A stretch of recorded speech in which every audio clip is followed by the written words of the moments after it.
ఓం శ్రీ గురుభ్యో నమ. ఓం గం గణపతయే నమ. శ్రీమాత్రే నమ. శ్రీ స్వామి జ్యోతిష్యాలయం యూట్యూబ్ ఛానల్ ప్రేక్షకులకు నా ధన్యవాదములు. ఈరోజు మనం తెలుసుకోబోయే విషయం ఏమిటి అంటే 2024 సంవత్సరం నెలవారీగా రాశి ఫలితాలను తెలుసుకుంటున్నాం. జూన్ నెల కర్కాటక రాశి ఫలితాలు. మీ స్వస్థలంలో గృహ నిర్మాణం చేస్తారు, స్థిరాస్తులు పెంచుకుంటారు. మీ సంతానానికి మంచి విద్య ఉంటుంది. మీ సంతానం వల్ల కుటుంబానికి మేలు జరుగుతుంది, కుటుంబానికి అండగా ఉంటారు.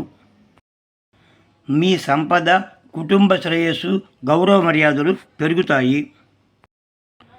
మీ ఆత్మస్థైర్యం, గుండె ధైర్యం పెరుగుతుంది. వృత్తి వ్యాపార ఉద్యోగాలలో ఎప్పటి నుండో ఉన్న సమస్యలు ఈ సమయంలో తొలగిపోతాయి. ఉద్యోగస్తులు గృహం కానీ ఊరు కానీ మారతారు. అన్ని రంగాల వారికి చిరకాల సమస్యలకు ఆనందదాయకమైన పరిష్కారం లభిస్తుంది. మనసంతా ప్రశాంతంగా, ఉత్సాహంగా ఉంటుంది. శ్రీ లక్ష్మీ నరసింహస్వామి వారిని దర్శించిన అనుకూలంగా ఉంటుంది. సర్వే జనాః సుఖినో భవంతు.